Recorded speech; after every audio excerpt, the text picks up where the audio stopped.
गेल्या 370 वर्षापासून शेतकरी ज्या क्षणाची आतुरतेने वाट पाहत असतात, ती भेंडवळची घटमांडणी अक्षय तृतीयेच्या मुहूर्तावर पार पडली. चंद्रभान महाराजांचे वंशज पुंजाजी महाराज आणि शार्ंगधर महाराज यांनी आज सूर्योदयाच्या वेळी या मांडणीचे निष्कर्ष जाहीर केले. यंदा पावसाचा अंदाज ऐकून तुम्हीही थक्क व्हाल. काही पिकांना सोन्याचा भाव, तर काहीवर मोठे संकट. यंदा पाऊस पाणी कसा राहणार, पिकाला भाव मिळणार का, कोणत्या पिकावर रोगराई येणार, अतिवृष्टी होणार का, या सर्व प्रश्नांचे उत्तर देणारी भेंडवळची घटमांडणी आज जाहीर झाली. यंदाच्या भाकितानुसार पावसाची स्थिती संमिश्र राहणार असून शेतकऱ्यांसाठी आनंदासोबतच चिंतेची बातमी समोर आली आहे. यंदाच्या भेंडवळाच्या घटमांडणीच्या भाकितानुसार पावसाची स्थिती चढ उताराची राहणार आहे.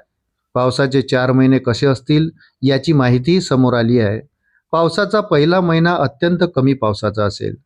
यामुळे सुरुवातीच्या पेरण्यांना विलंब होऊ शकतो किंवा दुबार पेरणीचे संकट ओढवू शकते.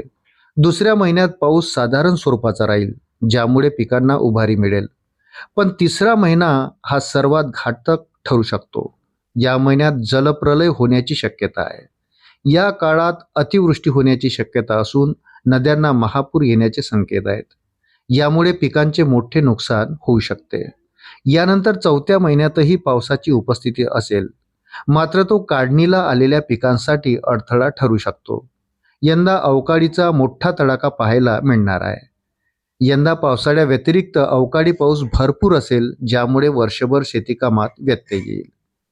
यंदा पिकावर रोगराईचे प्रमाण जास्त राहणार असल्याचे भाकीत भेंडवळीच्या भाकितात वर्तवण्यात आले आहे.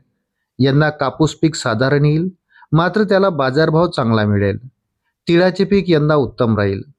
तूर पिकाची स्थिती अनिश्चित असेल. मूग साधारण येईल, पण भाव चांगले राहील. उडीद आणि अंबाडीवर रोगराईचा प्रादुर्भाव दिसेल. बाजरीचे पीक चांगले येईल. ज्वारीचे पीक साधारण असले तरी त्याचे बाजारभाव वाढलेले राहतील. गहू, हरभरा, वाटाणा, मटकी आणि मसूर ही पिके सर्वसाधारण सरासरीत राहतील. दरम्यान एकूणच भेंडवळच्या भाकितानुसार यंदाचा हंगाम शेतकऱ्यांसाठी कसोटीचा ठरणार असल्याचे पाहायला मिळत आहे. अतिवृष्टी आणि रोगराई या 2 संकटाशी झुंज देत शेतकऱ्याला शेती करावी लागेल. या काळात चारा पाण्याची टंचाई भासणार नाही, हाच मोठा दिलासा असेल, असे संकेत या मांडणीतून मिळताना दिसत आहे. अशाच नवनवीन अपडेट्ससाठी व्हिडिओला लाईक आणि चॅनलला सबस्क्राईब जरूर करा. धन्यवाद.